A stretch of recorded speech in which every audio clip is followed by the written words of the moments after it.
बिछा ठेड़े खां निकतल JUI जो सिंध अमन मार्च मुख़्तलिफ़ ज़िलनि मां थींदे मटियारी ज़िले में दाख़िल थी वियो आहे। खंडू भिचा हाला सईदाबाद ॾांहुं रवां दवा आहे। मटियारी बाईपास सूमरा मोरी शाहपुर दरपुर पलीजाण में कारकुननि पारां शानदार आजिया कई वई आहे। इन हवाले सां असां सां टेलीफोन लाइन ते मौजूद आहे सज्जाद मेमण।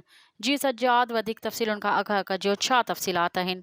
जी बिल्कुल, ठेड़ी खां निकतल JUI जो सिंध अमन मार्च मुख़्तलिफ़ हंधनि तां थींदे ज़िले मटियारी में दाख़िल थी वियो आहे। खंडू भिरशा हाला सईदाबाद ॾांहुं रवां दवा आहे। मटियारी बाईपास सूमरा मोरी शाहपुर दरपुर पलीजानी में कारकुन पारां शानदार आजिया कई वई। JUI जे जनरल सेक्रेटरी सिंध उलमा राशिद सूमरे खे अजरक ओढाए गुल निछावर कंदे शानदार आजिया कई वई। मुख़्तलिफ़ हंधनि ते राशिद सूमरे चयो आहे त 15 साल पाकिस्तान पीपल्स पार्टी अवाम खे लुटियो फिरियो आहे। हाणे वक़्तु अची वियो आहे ज़ालमनि मां जान छॾाइण जी। सिंध में बदअमनीअ खे हथी ॾियारींदड़ करप्शन कंदड़नि खे घर भेड़ो कयो वञे।